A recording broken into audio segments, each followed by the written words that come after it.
붓다가 깨달은 연기법 또 보겠습니다. 또 며칠 쉬었더니 가물가물하죠. 며칠 안 쉬었어도 가물가물할 텐데 그냥 보는 겁니다.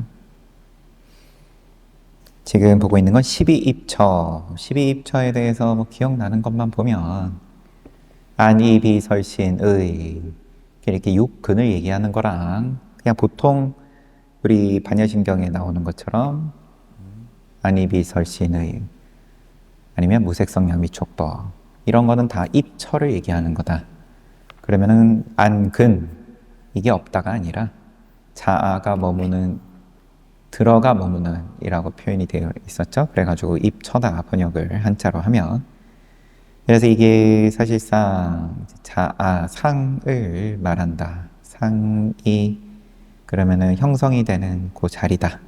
12입처가 이게 그러면은 보는 놈 이런 식으로 표현하셨죠. 보는 놈이 있고 그 보는 대상, 이 보는 행위는 있는데 뭐가 없다 그랬죠? 그 보는 놈이 없다. 보. 과는 있는데 보가 없다. 뭐 그렇게 나왔었다요. 앞에 또 살펴보면 되겠지만 그냥 오늘 볼 때 바로 보면 어차피 또 나올 거라고 예상이 되기 때문에 12입처 가운데에서 6번째 존재란 인식된 것이다. 만들어진 거다. 좀 더 풀어서 쓰면 만든 거다. 존재는 만들어진 거다. 근본적인 게 아니다. 부처님께서는 이 세계가 우리 외부에 존재하고 있는 것이 아니라, 맞아요. 존재와 세계 이렇게 해서 얘기를 하셨었죠. 이 세계가 우리 외부에 존재하는 게 아니라 우리의 마음에서 연기하고 있다고 말씀하십니다. 그러면 이제 비롯되었다. 우리 마음에서 비롯되었다. 우리 마음에서 근원이 있다. 우리 마음에. 이 이야기를 잘못 이해하면 부처님께서 세상의 존재를 부정하는 것으로 생각하기 쉽습니다. 꼽혀 쳐버리는 걸로 이해한다. 원래 없는 건데 우리 마음에서 조작해가지고 있는 걸로 만들었다. 있고 없음으로서만 이해를 해버린다.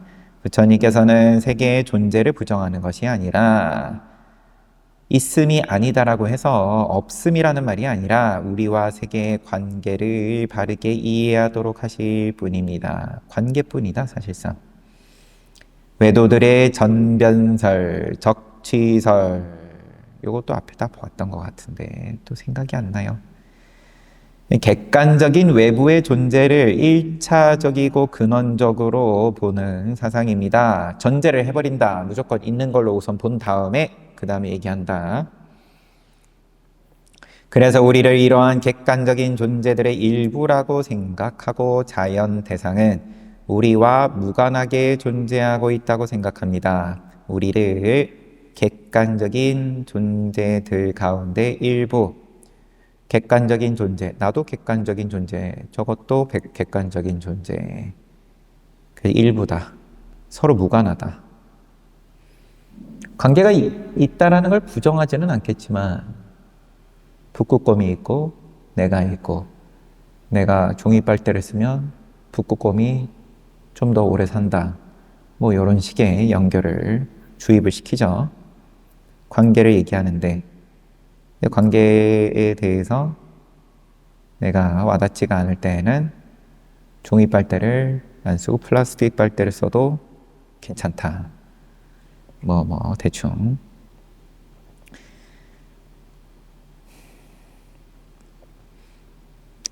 부처님의 연기설은 우리의 마음을 1차적이고 근원적인 것으로 보는 사상이다. 우리의 마음을 근원적인 것으로 본다.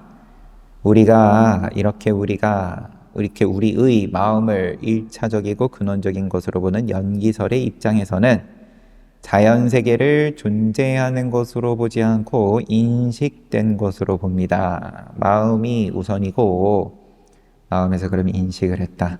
뿐만 아니라 자연 대상과 함께 그 속에 존재하고 있는 자아도 존재하는 걸로 보는 게 아니라 인식하는 것으로 봅니다. 12입처의 외입처와 내입처는 바로 이러한 연기설의 입장에서 본 자아의 세계와 자아의 모습입니다. 12입처에서 말하는 안이비설시인의 그 다음에 색성량미촉법 이러한 입처, 외입처, 내입처는 연기설의 입장에서 본 세계와 자아의 모습입니다. 따라서 연기설의 입장에서는 연기설 입장에서는 세계와 자아의 본질을 외부에서 구하지 않고 마음속에서 찾습니다. 그래서 중아함경, 분별관법경에서는 인용, 존재의 실상을 찾기 위해서는 마음을 밖으로 내보내 산란하게 하지 말고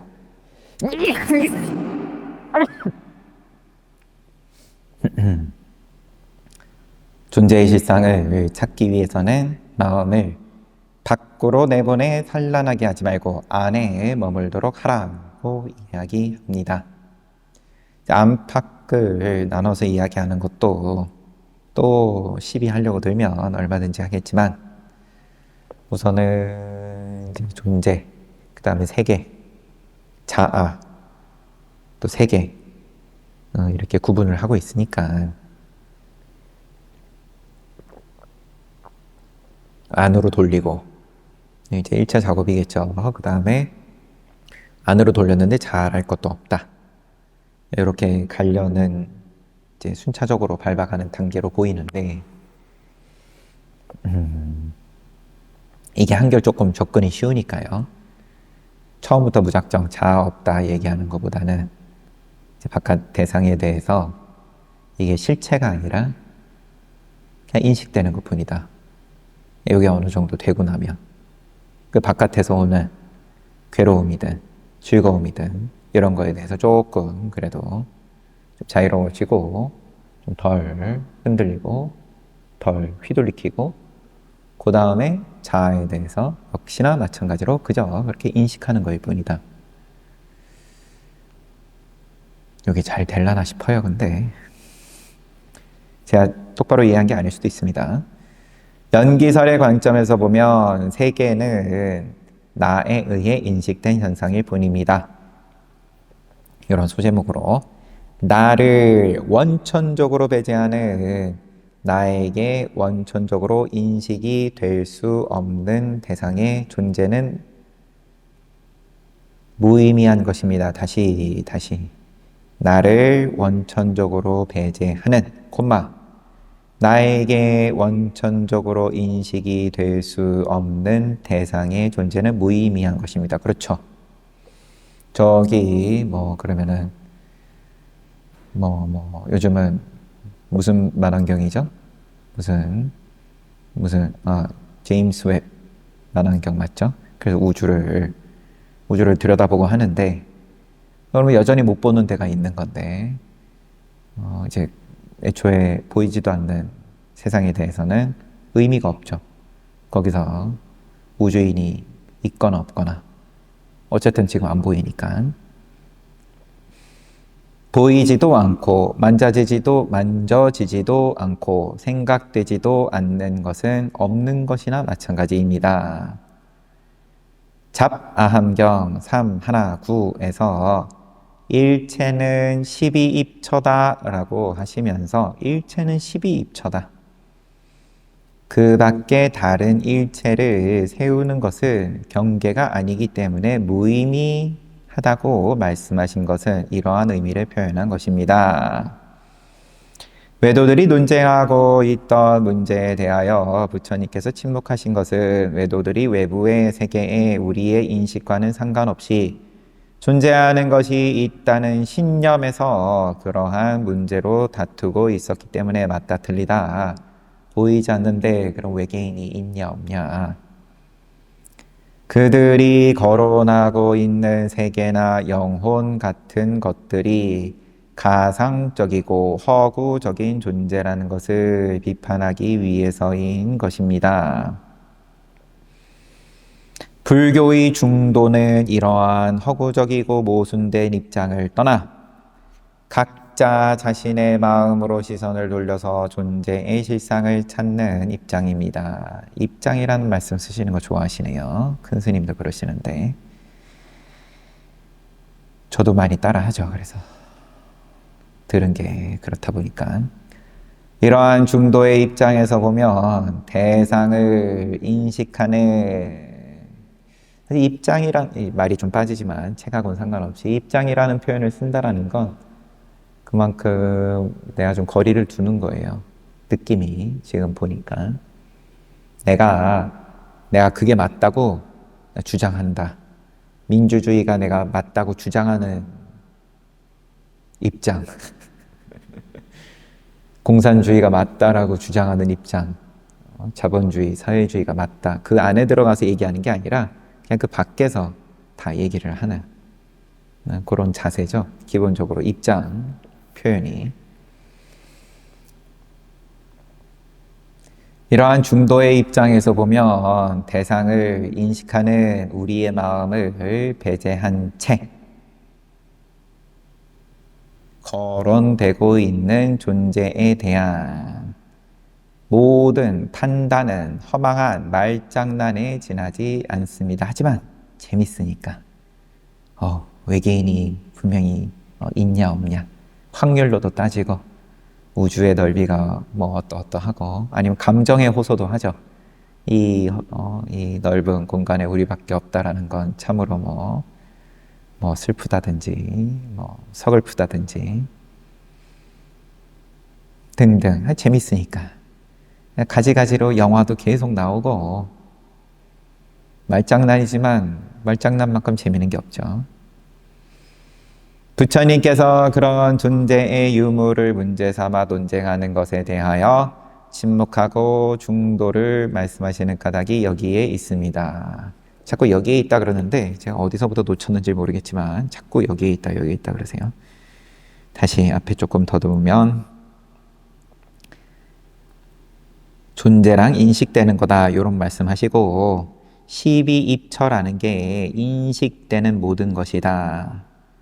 그래서 이 중아함경 말씀 가져와서 존재의 실상 찾기 위해서는 마음을 밖으로 내보내 산란하게 하지 말고, 여기서 이제 마음을 밖으로 내보낸다라는 거는 그럼 어떤 그 12입처 그 밖으로, 그러면 인식되지 않는 이 잡아함경 일체는 12입처다. 그 밖에 다른 일체를 세우는 것은 안이비설신의 색성량미척법 요거 말고 그거 말고는 의미가 없다. 어디에 의미가 없냐? 괴로움에서 벗어나는 데 의미가 없다. 괴로움에서 벗어나고 윤회에서 벗어나고 깨달음에 있어서 의미가 없다. 그렇게 지금 독해는 돼요. 외도들은 이게 우리가 인식되는 세계, 안이비설시인의 색성량 미촉법, 이걸로도 알 수 없는 게 뭐냐? 우리가 어디서 왔냐? 모릅니다. 어디로 가냐? 모릅니다. 아냐? 모르냐? 그러니까 압니다. 뭘 모르냐라고 물은 거냐 하면 넌 죽는 걸 모르냐? 죽는 거는 압니다. 언제 어떻게 죽을지는 아냐? 그걸 모릅니다. 12입처로 여전히 모르는 건데 어디서 왔는지 모르고 어디로 가는지 모르고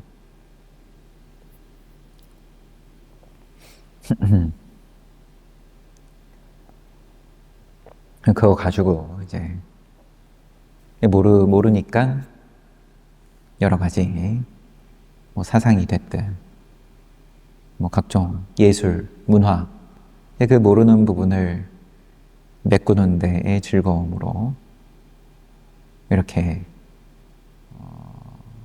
풍성하게 발전을 해온 걸 텐데, 그렇지만 뭐 잠시간의 즐거움이나 만족감은 있어도 근본적인 해결책이 될 수가 없다. 그래서 허구적이다. 처음부터 예술을 하겠다 하고 하는 거면은 그러면은 비판할 게 없는데 이제 근본적인 괴로움에서 벗어나게 해주겠다 하면서 그 정도에서 머무니까 그럼 비판 받아야죠.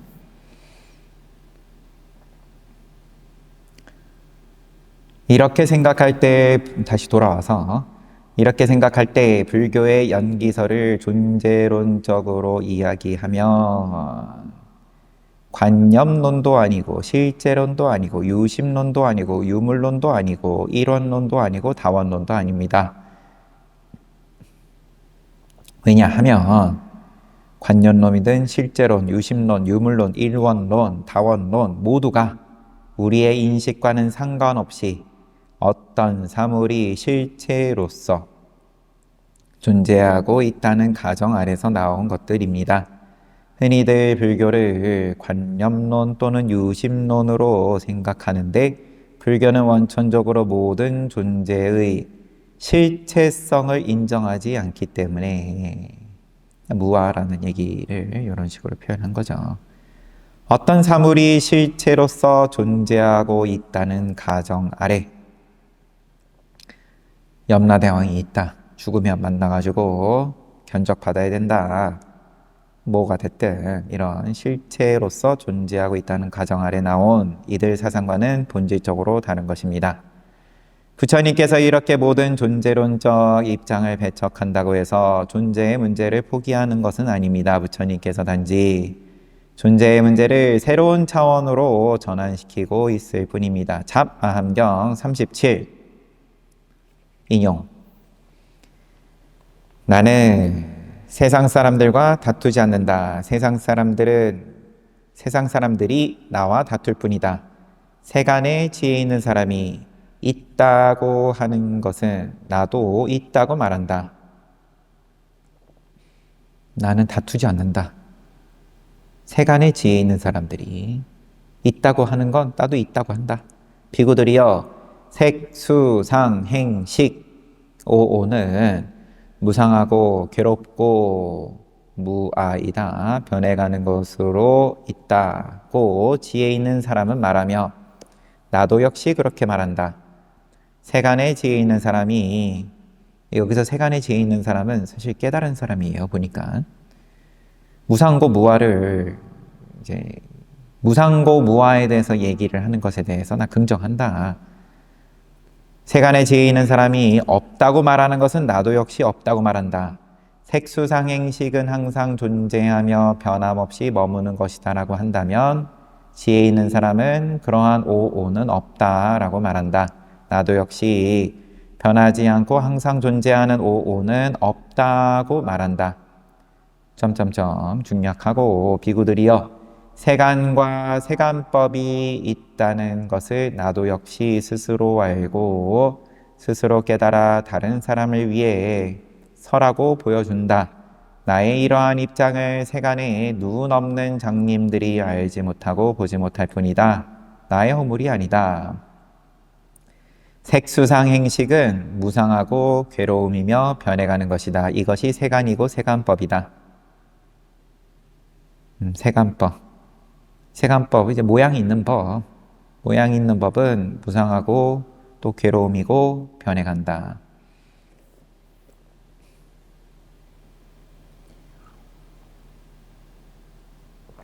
요걸 왜 인용을 하셨는지 다시.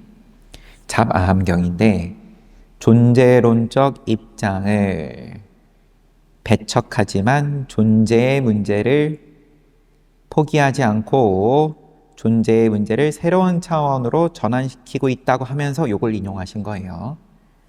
뒤에 보면 설명이 나오겠지만 우선 존재 문제가 지금 담겨 있습니까? 여기에 여기서 부처님께서 하신 말씀은 세간법은 뭐냐?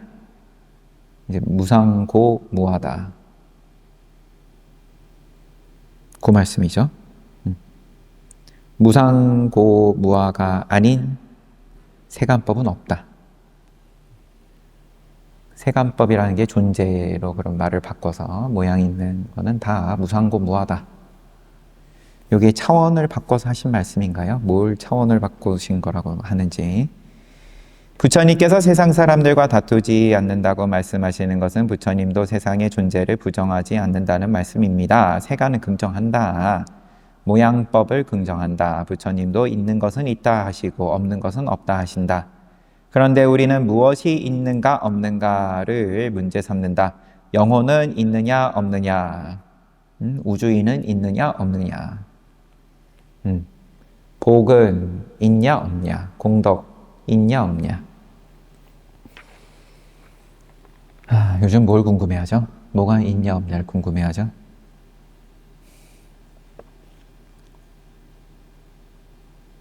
여튼 세계, 영원한 세계는 있냐 없냐, 세계를 만든 존재는 있냐 없냐, 이런 것을 우리는 문제 삼습니다. 관심 있어 합니다. 재밌어 합니다. 늘 이런 건 잘 팔립니다. 그러나 부처님께서는 무엇이 있느냐고 묻는 것은, 무엇이 있느냐, 이런 질문은 존재에 대하여 그 실상을 모르기 때문이라고 말씀하십니다. 존재의 실상을 모르기 때문이다. 무엇을 문제 삼는 것은 무엇인가가 우리의 외부에 우리와는 상관없이 존재하고 있다고 생각하기 때문입니다. 그러나 잘 생각해보면 우리가 문제 삼고 있는 무엇은 우리에게 인식된 것일 뿐입니다. 인식되지 않은 것에 대해서는 그것을 무엇이라고 말할 수 없습니다. 예를 들면 물고기는 물속에서 숨을 쉬기 때문에 물을 공기로 인식한다. 그러나 사람은 그것을 물로 인식한다. 우리가 물속에 들어가면 숨을 쉴 수가 없다. 그러나 물고기는 물 밖에 나오면 숨을 쉴 수가 없다. 물 속에 공기가 없다는 사람의 생각이 옳은 거냐? 공기가 있어서 숨을 쉰다는 물고기, 물 안에서 공기가 있어서 숨을 쉰다는 물고기의 생각이 옳은 거냐? 공기가 있냐 없냐? 이런 문제는 사람과 물고기의 입장 따라 답이 다르다, 대립된다.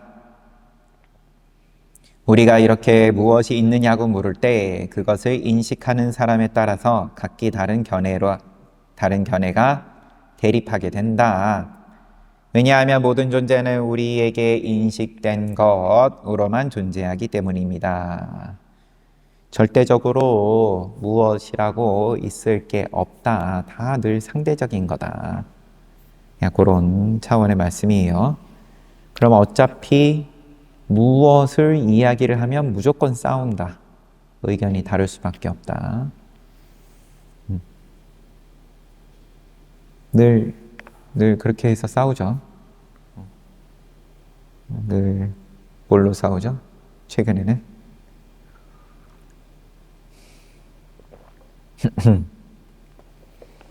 인식. 우리가 아무리 우리의 주관적인 인식을 배제하고 객관적으로 존재하는 것을 알아보려고 해도 그것이 우리에게 알려지기 위해서는 인식되어야 하므로 결국은 인식된 것이 되고 맙니다. 그러니까 객관은 없다. 다 주관이다. 다 지 보고 싶은 대로 본다.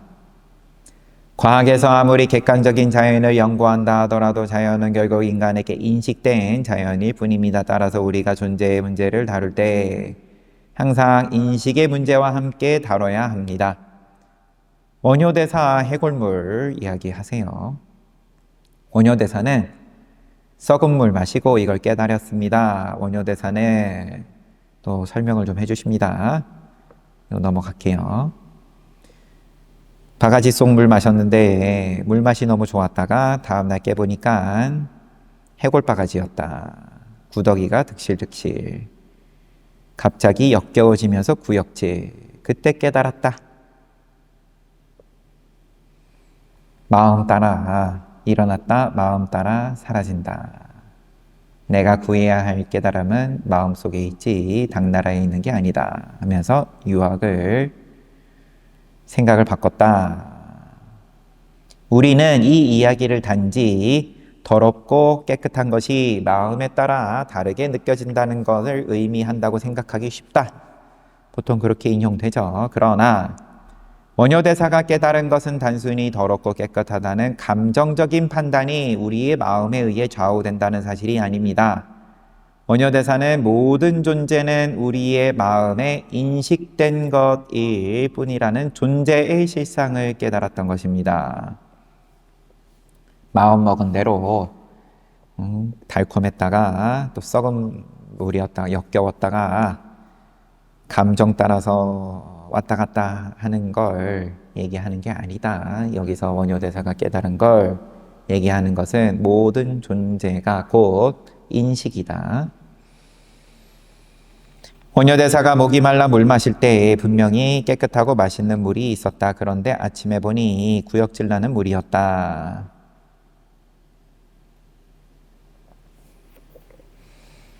지혜 있는 사람이 있다고 하는 것은 나도 있다고 한다라고 말씀하신 이유가 부처님께서는 이렇게 목이 마를 때 있고 날이 밝을 때 있는 것, 이거 없다고 하시지는 않았다.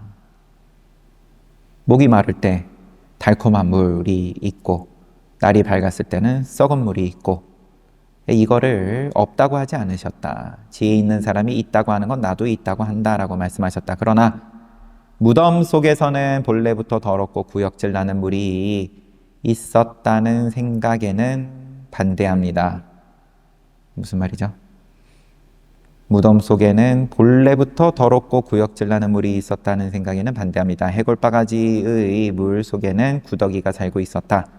그 구더기에게 바가지 속의 물은 결코 더럽거나 구역질 나는 물이 아닙니다. 구더기에게는 그 물이 맛있는 물일지도 모릅니다. 우리가 깨끗하다고 인식하고 있는 물 속에서는 구더기가 살지 못합니다. 그 물이 구더기에게는 더러운 물일지도 모릅니다. 따라서 본래부터 더럽거나 깨끗한 물은 이 세상에 없다고 할 수 있습니다.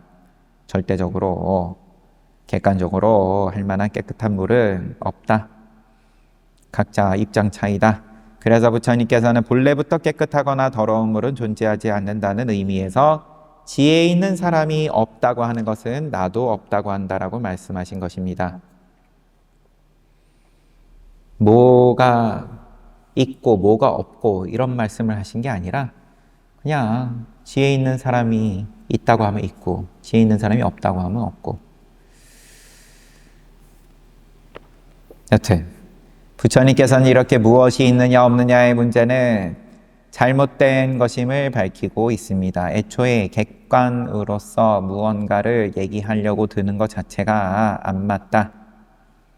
그러면 우리가 어떤 것을 문제 삼아야 할까요? 부처님께서는 우리에게 인식된 존재가 어떻게 해서 그렇게 인식되는가? 어떻게 해서 그렇게 인식되는가? 요거를 물어야 된다. 요거를 궁금해야 된다. 뭐가 객관적으로, 절대적으로 있는 거냐를 묻는 건 안 맞고 애초에 그건 없으니까. 다 주관이니까. 그런데 어떻게 해서 그렇게 주관으로 인식됐냐? 원효대사의 해골 속의 물은 어떻게 해서 맛있는 물로 인식되었을까요? 그리고 아침에는 어떻게 해서 구역질 나는 물로 인식되었을까요?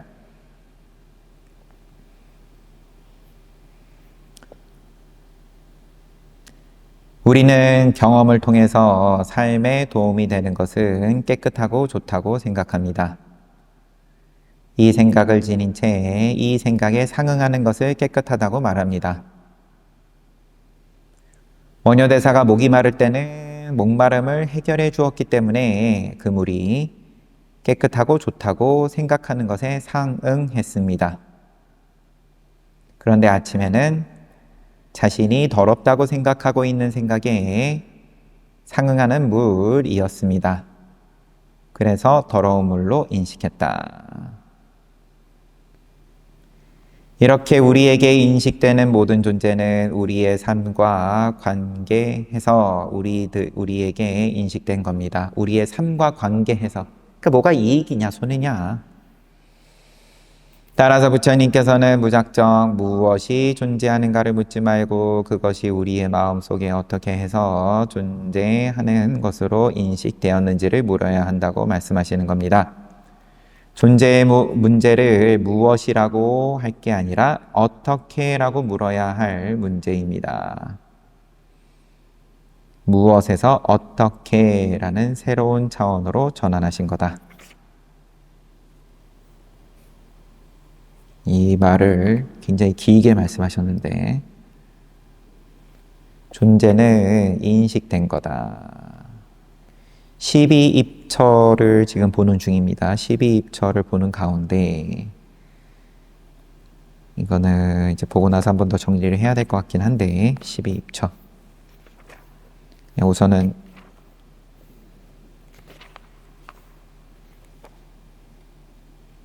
오늘도 다 보진 못할 테고 소제목만 앞에 잠시 한번 훑어볼게요. 조금 줄거리를 파악해보고 싶어서 12입처의 시작이 불교의 존재론적 입장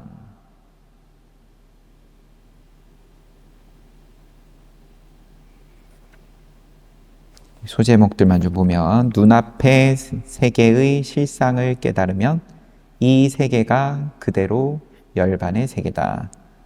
불교를 이해하기 위해서는 불교의 세계관을 알아야 된다. 육계색계 무색계. 부처님의 연기법은 12입처에서 시작된다. 안이비설신의 색성량 위촉법. 12입처와 육근, 육경을 구별하는 것은 불교 이해에 매우 중요합니다. 요거는 아까 처음에 이야기를 했고 불교 해석의 새로운 모색 12입처란 무엇인가 이제 입처에 대해서 또 정리를 잘 해주셨죠. 아야따나라는 범어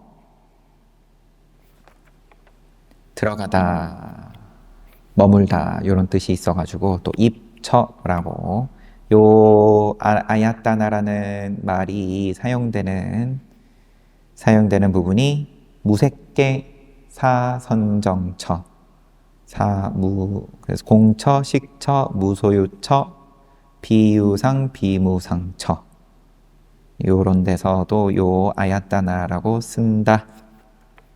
그래서 이 아야따나라는 산스크리트어를 통해서 입처에 대해서 이해를 좀 더 잘 해봐라 이제 이런 거죠.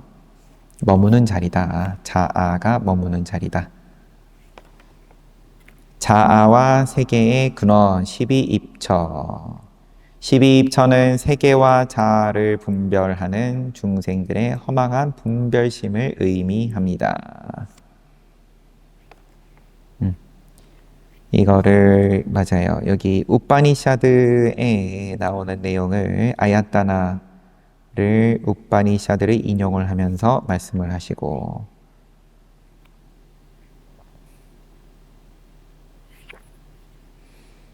잡아함경 인용도 한번 보면 세존께서 비구들에게 내가 이제 너희를 위해 법을 설하겠다. 처음도 좋고 중간도 좋고 마지막도 좋고 좋은 의미가 있고 순일하게 청정함으로 충만하고 맑고 순수한 수행의 길을 알려주는 것으로서 제1의 공경이라고 하는 거다. 내가 너희들한테 지금 설해줄 법이 이거다. 잘 듣고 바르게 생각해라. 어떤 것이 제1의 공경인가? 보는 놈은 생길 때 온 곳이 없고 사라질 때 가는 곳이 없다. 이와 같이 보는 놈은 부실하게 생겨서 생기면 곧 남김없이 사라진다. 업보는 있으나 작자는 없다. 원인 결과는 있는데 아까 조금 잘못 얘기했죠? 업은 있는데 보가 없다. 뭐 이게 아니라 업보는 있는데 정작 그 작자가 없다. 보는 놈, 그 자아라고 할 게 없다.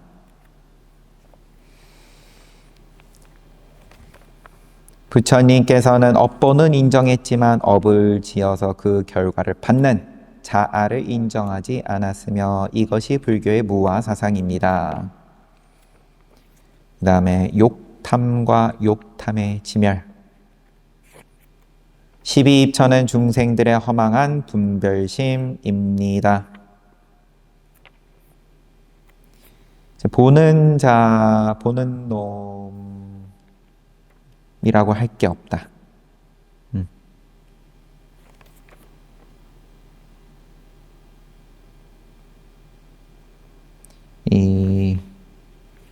이 보는 놈이 생길 때 온 곳이 없고 사라질 때 가는 곳이 없다. 그래서 부실하게 생겨서 남김없이 사라진다. 업보는 있지만 그 과보를 받을 작자가 없다. 욕탐과 욕탐의 지멸. 왜 12입처라는 허망한 생각이 모이게 되었을까요? 욕탐 때문이다. 욕탐.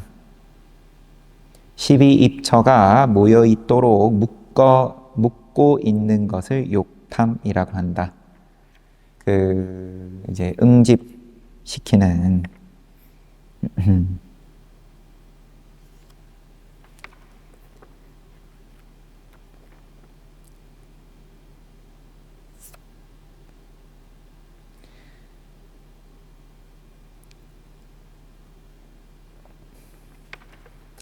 어떻게 해야 12입처를 없앨 수 있을까요? 욕탐에 그러면은 지멸. 다음에 불교의 세계관과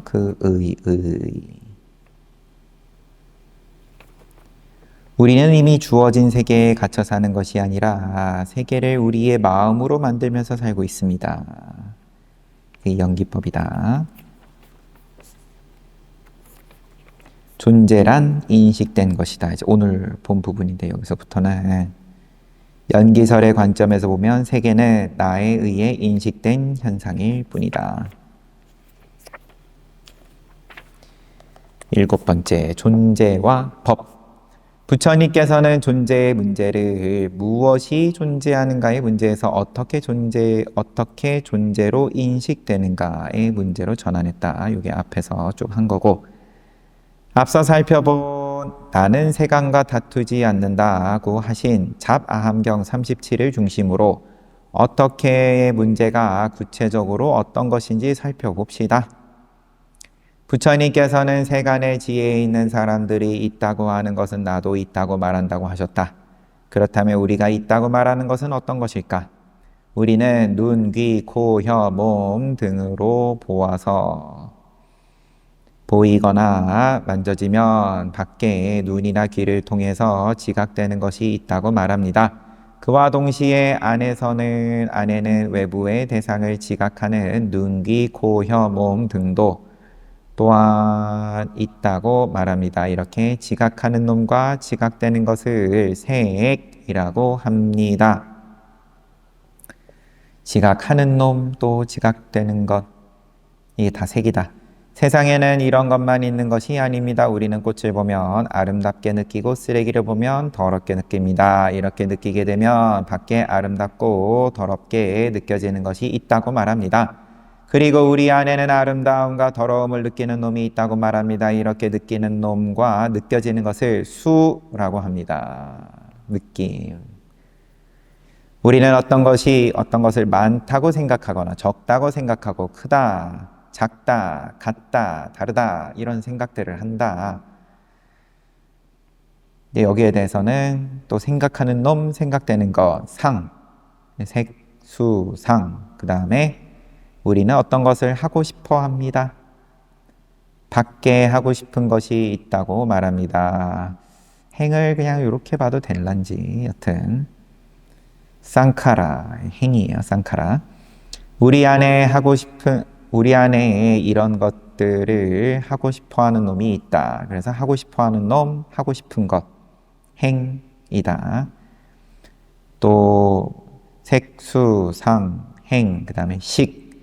이와 같이 우리는 보이고 느껴지고 생각되고 하고 싶은 것들을 인식합니다. 인식되는 대상이 밖에 있고 또 인식하는 놈이 있고 이걸 식이라고 한다. 이 밖에 우리가 있다고 말할 수 있는 것은 없을 겁니다. 왜냐하면 우리는 지각하고 느끼고 생각하고 행동하고 인식하면서 살고 있기 때문입니다. 우리의 삶은 지각하고 느끼고 생각하고 행동하고 인식하는 구조로 이루어져 있습니다. 우리의 삶은 어떤 존재로 구성된 것이 아니라 보고 듣고, 보고 느끼고 생각하고 행동하고 인식하는 업으로 구성되어 있는 겁니다. 근데 어떤 존재를 늘 만들어내죠. 찰나간에 그렇게 느끼면서 나는 이런 사람이야. 나는 저런 사람이야. 자아에 대해서 얘기하라고 하면은 그런데 사실상 이렇게 색수상 행식 외에 달리 설명할 방법이었다. 나는 짜장면을 좋아하고 뭐 등등. 그거 말고 넌 뭐 직업으로 아니면 이름으로. 그 이름이 뭔데? 그러면 이제 좀 막히죠. 어느 지점에 가면 몇 걸음 들어가 봤자. 우리는 이러한 업을 통해 존재를 인식합니다. 이러한 5가지 삶의 구조를 통해서 우리가 존재로 인식하는 5가지를 부처님께서는 색수상행식, 우리가 존재로 인식하는 모양, 우리가 모양으로서 인식하는 5가지 색수상행식을 오온이라고 얘기했고, 이러한 오온을 일체법이라고 했습니다. 우리는 이러한 오온을 있다고 합니다. 일반적으로 오온은 세계와 인간을 구성하는 요소라고 이해하고, 인간은 오온이 일시적으로 화합해 있는 존재라고 이해하고 있습니다. 이것은 아비달마 불교의 해석에 따른 건데 오온을 이렇게 이해하는 것은 크게 잘못된 겁니다. 그러면 저도 잘못 얘기한 부분이 있으려나요, 여태? 늘 저는 그냥 모양이다, 몸이다. 색이라는 몸, 수라는 몸, 느낌도 몸이고 생각도 몸이고 생각의 구성 라는 존재 얘기 볼 때는 늘 행을 생각의 구석으로 번역했었죠. 식, 보는 그 인식 자체가 또 하나의 몸이다. 만약 오온을 그렇게 이해한다면 불교는 외도들의 적취설과 다름이 없게 됩니다. 부처님도 오온은 있다고 말씀합니다. 그러나 부처님께서 있다고 하신 말씀은 오온이라는 존재가 우리의 인식과는 상관없이 외부에 실제한다는 말이 아니라 오온은 무상하고 괴롭고 변력, 바뀐다 하는 것으로 있다고 말씀하셨다. 이 말씀은 무상하고 괴롭고 변화하는 오온이 외부에 실제하고 있다는 의미가 아니라 오온은 우리에게 무상하고 괴롭고 변화하는 모습으로 인식되고 있다는 의미입니다. 오온은 우리에게 무상하고 괴롭고 변화하는 모습으로 인식되고 있다. 이렇게 인식된 오온을 없다고 할 수 없습니다. 우리에게 인식되는 오온은 항상 이런 모습입니다. 그러나 우리는 오온과 같은 존재가 우리의 내부와 외부에 실제한다고 믿고 있다. 세계 또 자아가 개별적으로 존재한다고 생각하는 외도들은 모두 그렇게 믿고 있다. 그래서 세상은 영원한가 무상한가, 자아는 영원한가 일시적인 존재인가, 열애는 죽은 후에도 영원히 존재하는가, 죽으면 우리와 마찬가지로 사라지는가, 이런 문제들을 중요한 문제로 생각하고 저마다 각기 다른 견해로 대립하고 있다. 그러나 그렇게 일시적으로도 변화하지 않고 내부나 외부에 머물고 있는 오온은 없습니다. 그래서 부처님께서는 세간의 지혜에 있는 사람은 변화하지 않고 머물고 있는 오온은 없다고 말하고 나도 그런 오온은 없다고 말한다 라고 하신 겁니다. 부처님께서 깨달은 것은 바로 이렇게 세계와 자아가 우리에게 무상하고 괴롭고 변화하는 것으로 인식되고 있는 것이라는 사실이었습니다. 부처님께서 뭘 깨달았냐? 세계와 자아가 우리에게 괴롭고 변화하는, 무상하고 괴롭고 변화하는 것으로 인식되고 있다. 요거를 깨달았다. 이것이 세간이며 이것을 부처님께서는 오온이라고 불렀습니다. 그럼 세상이 실제로 이 말만 봤을 때는 무상하고 항상 괴롭고 변화하고 실제 세상이 그렇거나 말거나가 중요한 게 아니라 어차피 우리가 늘 모든 걸 인식으로서만 받아들이기 때문에 객관은 애초에 얘기를 안 한다. 불교에서 다 주관으로 얘기하는데 그냥 세상이 우리에게는 괴로움으로써 인식된다. 항상하지 않음으로써 인식된다. 늘 변하는 걸로 인식된다. 그거를 말씀하신 오온이 있다라고 할 때는 그렇게 인식된다. 이렇게 이해해야 된다. 이것이 세간이며 이것이 부처님께서는 오온이라고 불렀습니다. 이것을 불교에서는 오온이 바로 세간이며 세간법입니다. 이렇게 모든 존재는 우리에게 인식된 겁니다. 이렇게 우리에게 인식된 것을 부처님께서는 법이라고 부릅니다. 일체법, 다 그냥 인식된 거다. 우리가 존재라고 부르는 것을 부처님께서는 법이라고 부르신 겁니다. 존재, 있냐 없냐, 그냥 법이다. 법, 인식된 거다. 애초에 법이다라고 할 때에는 그러니까 객관이고 이런 의미는 애초에 들어있지가 않다. 제법 개공이라는 말과 만법 귀일이라는 말이 있습니다. 우리는 보통 제법 개공은 모든 존재는 공이다 라고 해석하고 만법 귀일은 모든 존재는 하나로 돌아간다라고 해석합니다. 이러한 해석은 법을 존재의 의미로 이해한 겁니다. 그러나 법을 이런 의미로 이해하면 불교의 이해에 많은 어려움이 있게 됩니다. 앞서 이야기했듯 부처님께서는 세상이 없다고 하지 않았습니다. 앞서서 세간에 지혜로운 자들이 있다고 하는 건 나도 있다고 한다. 그냥 그러셨다. 그런데 모든 존재는 공이라고 하면 제법 개공, 모든 존재의 법을 존재라고 봐버리면 모든 존재는 공이라고 하면 불교는 세상을 허무하게 보는 허무주의라고 오해받을 겁니다. 법을 존재라고 해석하는 것은 잘못입니다. 물론 법은 우리가 존재라고 생각하는 것에 대한 부처님의 표현입니다. 그러나 부처님께서 존재라는 말을 사용하지 않고 법이라는 말을 사용하신 데는 그럴 만한 이유가 있습니다. 존재는 범어로 따로 있다.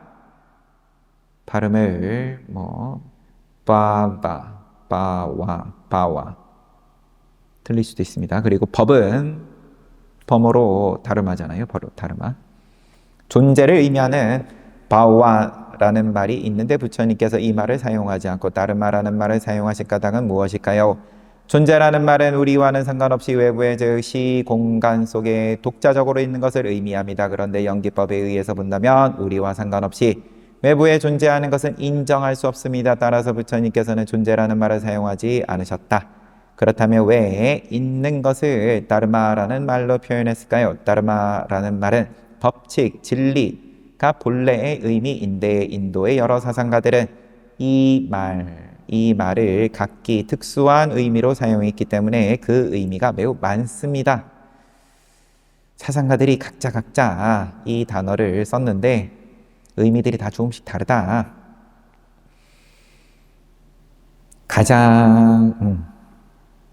예를 들어서 짜이나교에서는 다르마를 운동의 원리라는 의미로 사용하고 있습니다. 불교에서도 다르마는 여러 가지 의미로 사용됩니다. 가장 큰 의미는 불교의 진리를 의미합니다. 여법하다, 정법이다 라고 할 때 진리를 의미합니다. 그런가 하면 불교의 계율을 다르마라고도 합니다.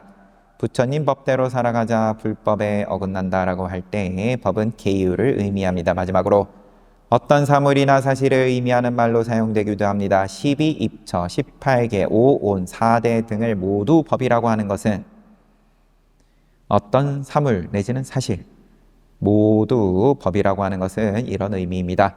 이렇게 사물을 존재라고 하지 않고 법이라고 한 이유를 알기 위해서는 육근의 의와 육근의 대상인 육경의 법, 안이 비설신의 할 때 의랑 색성량 미촉법 할 때 그 법에 대해 살펴보아야 합니다.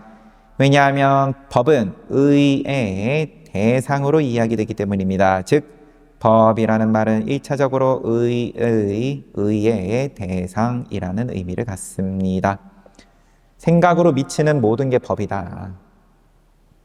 그런 차원에서 이제 존재라고 표현을 안 하시고 법이라고 하신 이유는 요 이제 앞서 말씀을 지금 해놓은 게 인식된다. 세상의 모든 게 인식되는 것으로서 이제 다름하라고 했다. 육근은 우리의 인식 활동을 의미합니다. 그리고 육경은 우리의 인식 활동을 통해 인식되는 대상을 의미합니다. 육근 가운데 안, 이, 비, 설, 신, 오, 근은 우리의 지각 활동입니다. 그런데 이들 오근은 각기 지각의 대상이 다릅니다. 눈은 색을 보고 귀는 소리 듣고 코는 향기, 혀는 맛을, 몸은 단단한 것을 지각한다. 이렇게 우리의 지각은 각기 다른 경계를 대상으로 활동하면서 각기 다른 내용을 지각합니다. 그렇다면 붉은 빛의 둥글고 단단한 향기롭고 새콤달콤한 맛의 사과를 종합적으로 인식하는 것은 무엇일까요? 눈은 색만을 지각하기 때문에 눈은 이러한 사과를 인식한다고 할 수 없을 겁니다. 우리는 눈을 감고도 사과를 먹어보면 그것이 사과라는 것을 알 수 있기 때문에 사과를 인식하는 것은 분명히 눈이 아닙니다. 눈만이라고 할 수 없다라는 거겠죠. 혀도 마찬가지고 먹지 않아도 보면 사과인 줄 알기 때문에 이렇게 우리는 오근을 각기 자신의 경계만을 지각하고 있을 뿐 우리의 오근은 각각 자기의 경계만 지각할 뿐 다른 경계는 지각하지 못하기 때문에 사과를 인식하는 것은 오근 이외에 따로 있다고 할 수밖에 없을 거다. 중아함경 대구치라경에서 사리불은 구치라, 대구치라네요. 대구치라경에서 사리불은 구치라와 이런 문제를 논의합니다. 현자 구치라여 오근은 각기 다른 경계를 대상으로 활동하고 있습니다. 안근과 이, 비, 설, 신, 근은 각각 자신의 경계만 인식합니다. 이렇게 오근은 각기 다른 경계를 대상으로 활동하여 안근과 또 이, 비, 설, 신, 근은 각각 자신의 경계만 인식하는데 오근이 개별적으로 인식한 것을 종합하여 경계로 인식하는 것은 어떤 것이며 그 경계가 의지하고 있는 것은 어떤 것입니까?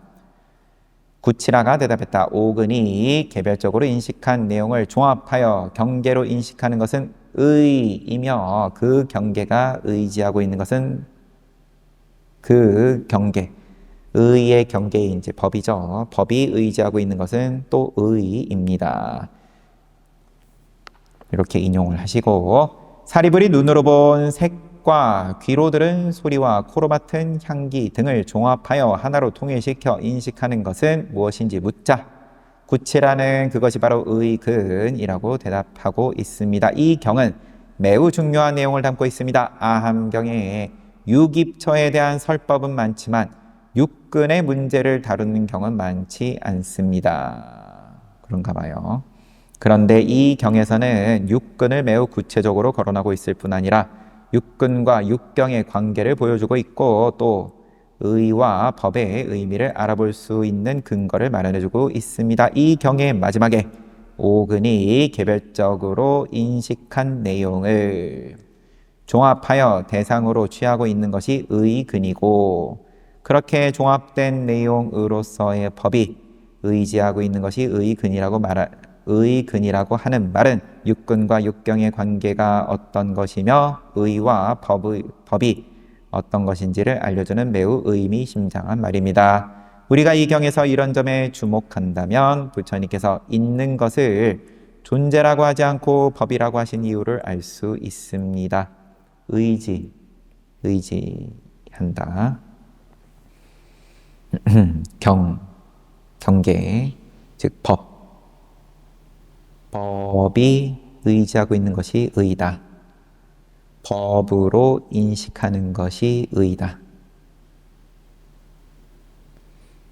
육근과 육경의 관계 그리고 의와 법의 의미를 바르게 알게 되면 육근과 육입처의 관계와 차이에 대해서도 명확하게 이해할 수가 있습니다. 지금까지 육입처에 대해서 여러 가지로 설명하면서도 육근과의 관계에 대해서는 설명하지 않았습니다. 육근과의 관계를 설명할 적당한 계기가 없어서 미뤄왔던 건데 이제 그 계기가 마련되었기 때문에 다음 장에서 법의 의미를 살펴보면서 아울러 육근과 육입처의 관계와 차이에 대해서 살펴보겠습니다.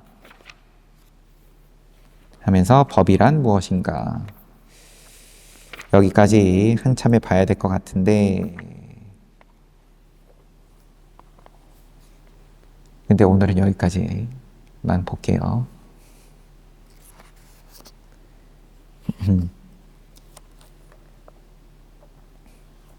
결국 오늘 본 내용은 그러니까 존재를 애초에 존재라는 표현을 안 하고 법, 다루마로서 이야기를 한다. 애초에 그러는 데에는 존재라고 해서 어떤 독립된 우리가 이제 연기법 나오면 늘 나오는 뭐 여기 표지에도 써 있지만 이것이 있으면 저것이 있고 이것이 없으면 저것이 없고 그래서 이것저것이 연결이 돼 있다. 이것 저것을 따로 얘기할 수가 없다.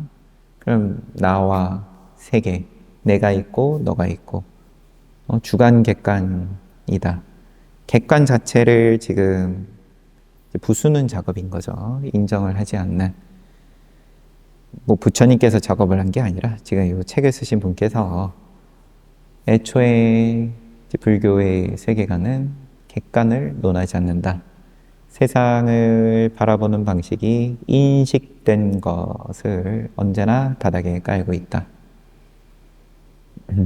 늘 주관이다. 그러면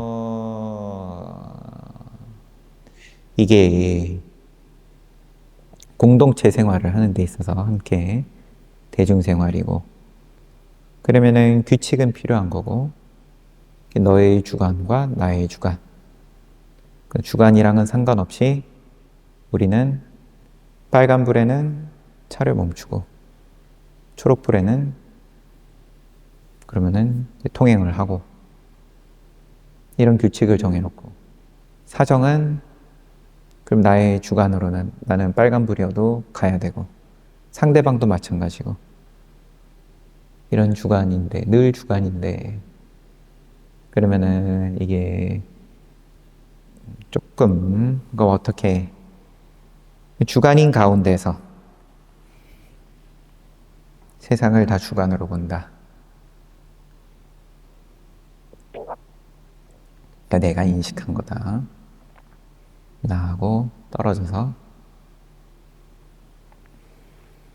이게 모양을 만드는 것 자체가 초록불, 빨간불일 때 이렇게 해야 되고 저렇게 해야 되고 이제 이렇게 모양을 만들면 이제 공동체를 이루고 살기 위해서는 늘 없어서는 안 되는 거고 유교가 그러한 기틀을 잘 잡은 거고 중국의 입장에서 보자면 그런데 공동체 세계관하고는 또 별개로 보시직의 천상 이렇게 말씀을 해 나가신 거니까